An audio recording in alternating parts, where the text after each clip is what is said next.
आज आहे महाशिवरात्री। महाशिवरात्रीच्या तुम्हा सगळ्यांना खूप म्हणजे खूप मनापासून शुभेच्छा।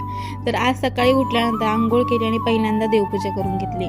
देवघरामध्ये छोटीशी माझ्याकडे पिंडी आहे शंकराची, त्याला पण अभिषेक करून घेतला आणि बाहेर पण छोटीशी पिंडी आहे तर त्याचा पण अभिषेक घालून घेतला। छान अशी रांगोळी काढली, छान म्हणणार नाही पण जशी येते तशी घातली। सकाळपासून मी चहा वगैरे काहीच घेतला नव्हता कारण आज उपवास असतो सगळ्यांचा।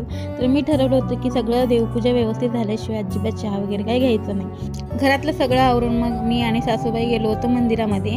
तर यावेळी आहो नव्हते, नाही तर प्रत्येक वेळी आहो असतात आमच्यासोबत, तर ते बाहेर गेलेत। तर मी आणि सासूबाई दोघीच गेलो होतो।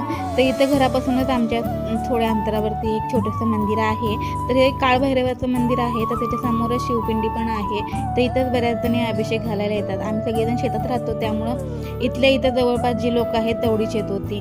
तिथं गेल्यानंतर आमची पूजा वगैरे झाली, अभिषेक वगैरे घालून घेतला आणि आम्हाला तिथं प्रसादामध्ये साबुदाण्याची खिचडी आणि केळी पण भेटली। सकाळपासून उपवास धरला होता म्हणून आम्ही दोघींनी तिथंच बसून खाल्लं आणि त्यानंतर मग आम्ही घरी आलो।